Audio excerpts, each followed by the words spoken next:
70% pengguna eSIM baru pasti melakukan kesalahan ini.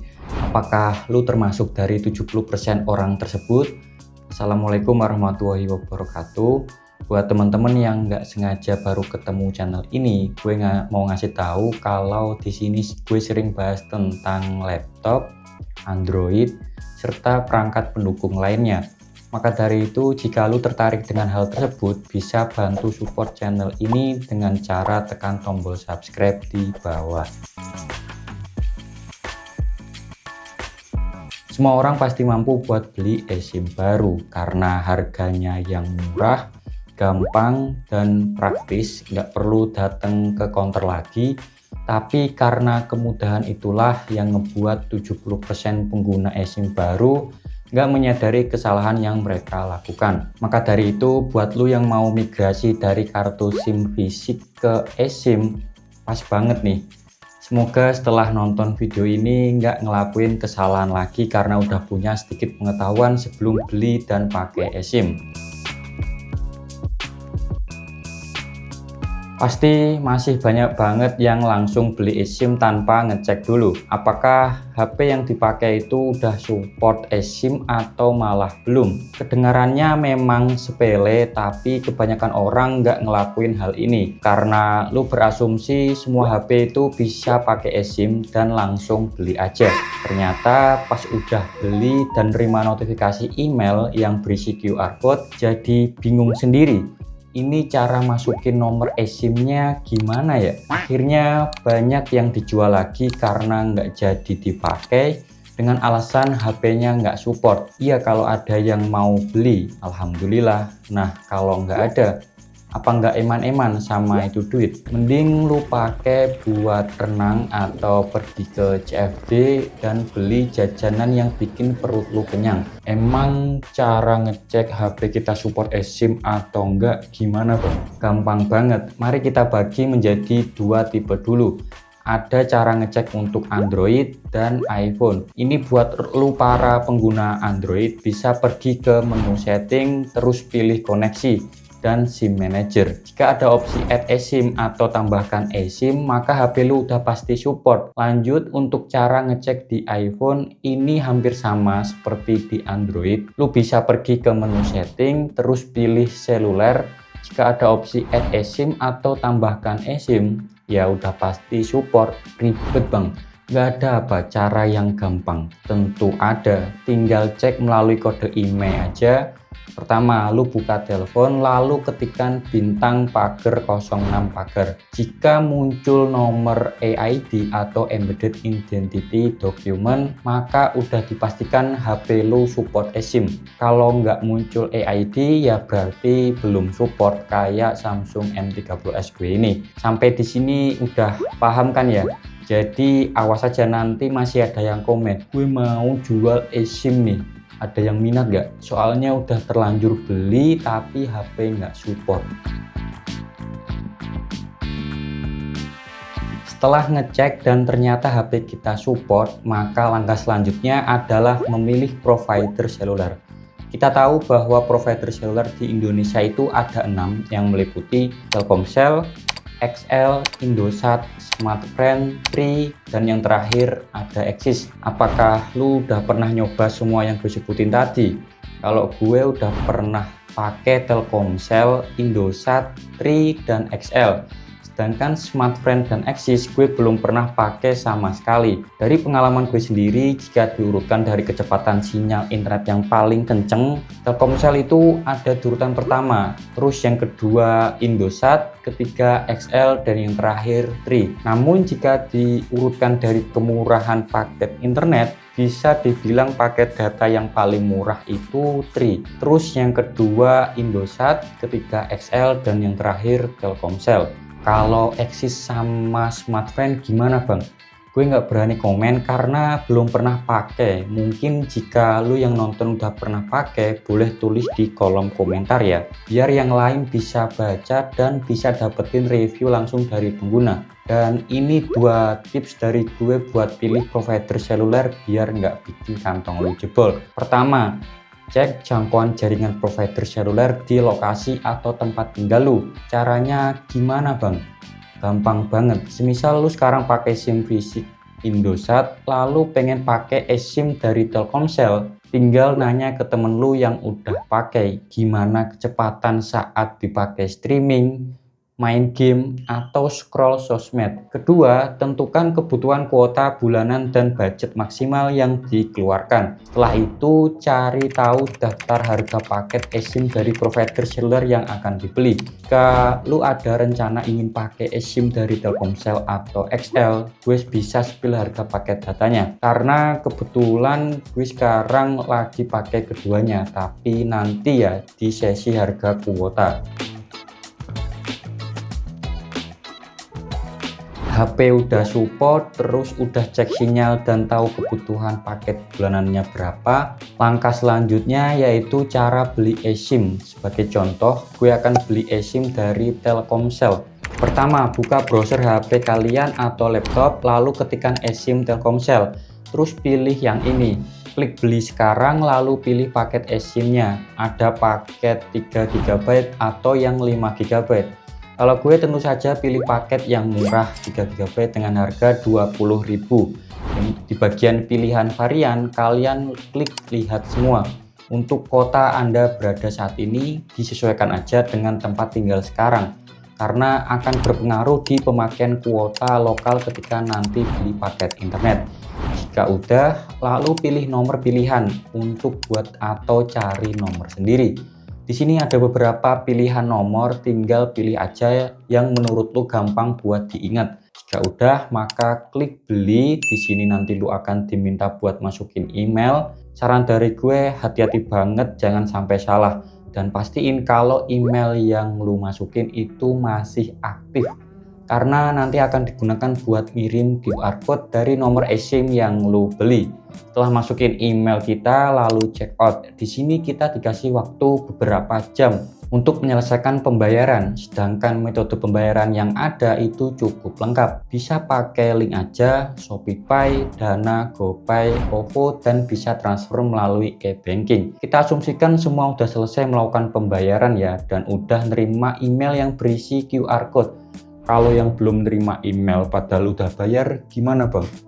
Sabar, nanti kita bahas di akhir video. Ini kita trial buat kondisi yang normal dulu atau tanpa kendala apapun.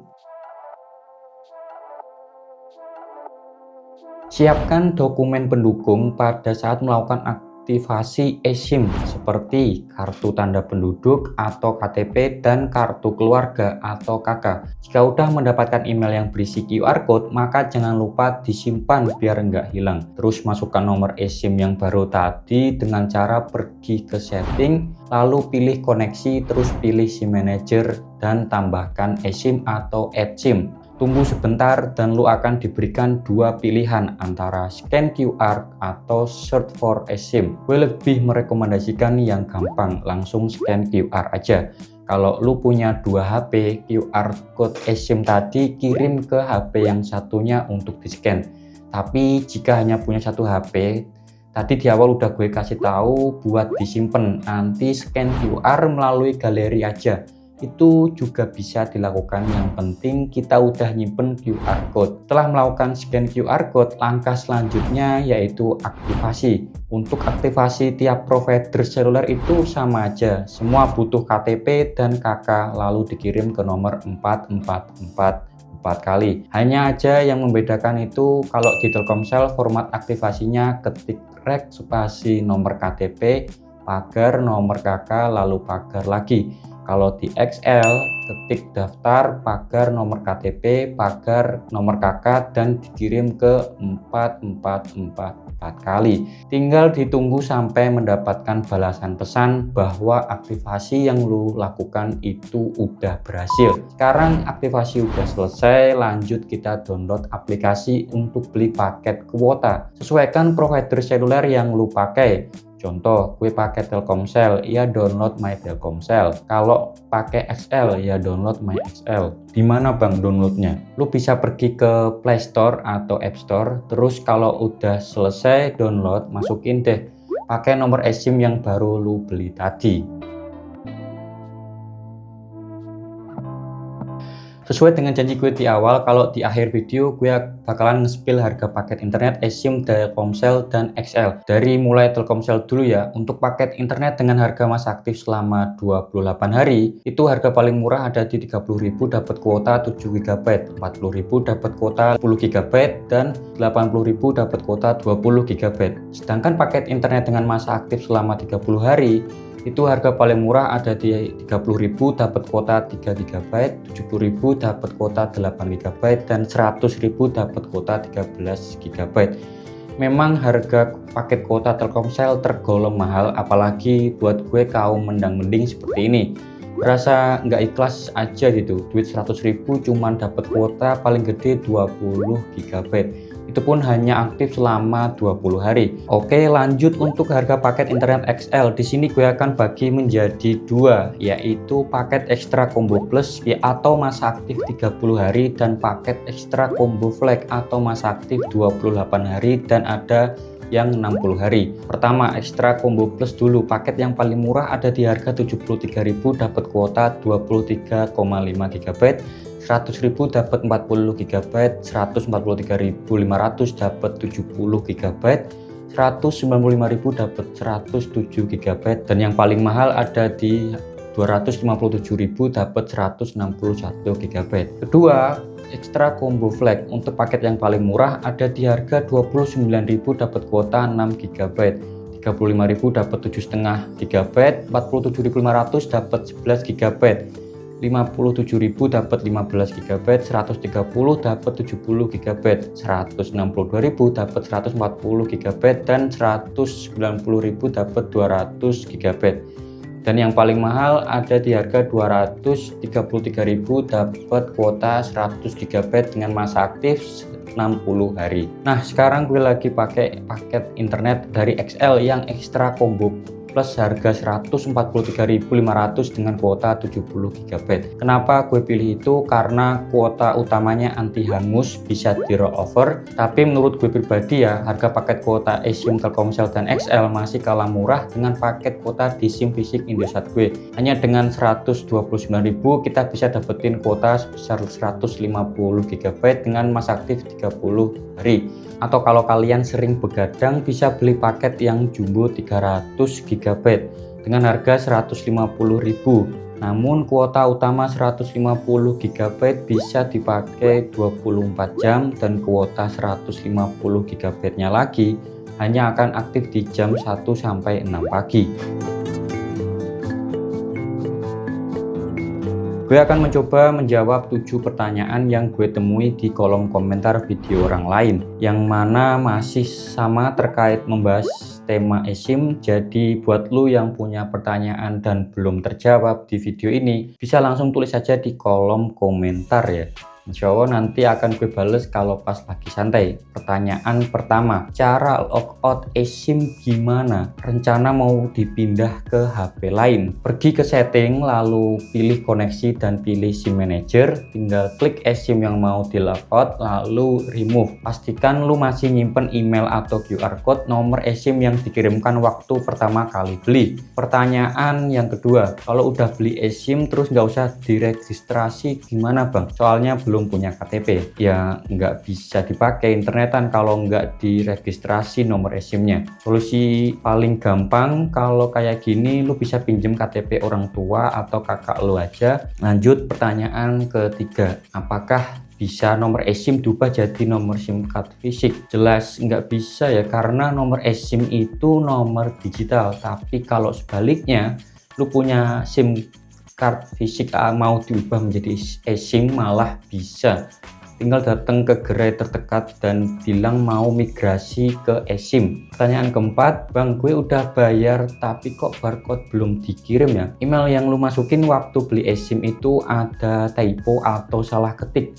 Jadi ini asumsi gue pribadi ya, pengiriman QR code itu dilakukan oleh sistem.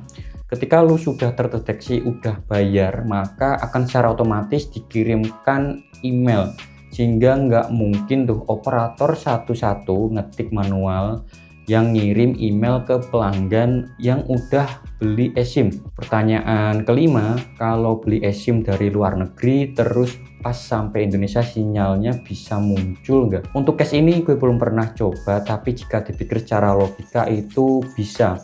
Misal gue lagi di Malaysia dan mau pulang ke Indonesia, lalu pada saat di bandara gue beli eSIM Telkomsel atau Indosat. Pas sampai di Bandara Soekarno-Hatta langsung gue aktivasi dan gue pakai, itu pasti keluar sinyalnya ya. Pertanyaan keenam, apakah ada masa aktif bang kalau pakai eSIM? Rencana mau dipakai jangka panjang? Tentu saja ada ya, pada dasarnya hampir mirip seperti SIM card fisik. Pertanyaan ketujuh, iPhone Inter apakah bisa pakai eSIM bang? Bisa, asal email iPhone Inter lu itu tidak terblokir alias udah bayar pajak di bea cukai dan memang support pakai eSIM ya. Ini bonus pertanyaan terakhir, apakah eSIM bisa dipakai untuk teleponan? Tentu aja bisa ya. Jadi itu tadi beberapa panduan yang menurut gue udah lengkap soal eSIM, dari mulai cek kompatibel atau enggak, menentukan provider, cara beli, terus cara aktivasi, dan sedikit beberapa pertanyaan dari netizen yang gue temuin di sosmed. Aslinya ada banyak pertanyaan sih, tapi mungkin next gue akan bahas lagi di video lain aja agar durasi videonya nggak terlalu panjang. Semoga video ini bisa bermanfaat buat gue pribadi dan lu yang nonton. Kalau masih ada pertanyaan langsung aja tulis di kolom komentar ya. Jangan lupa share video ini ke teman-teman lu yang mau migrasi dari SIM card fisik ke eSIM. Dan jangan lupa like serta subscribe biar channel ini cepet sampai ke 1000 subscriber. Gue pamit dan sampai jumpa di video selanjutnya. Wassalamualaikum warahmatullahi wabarakatuh.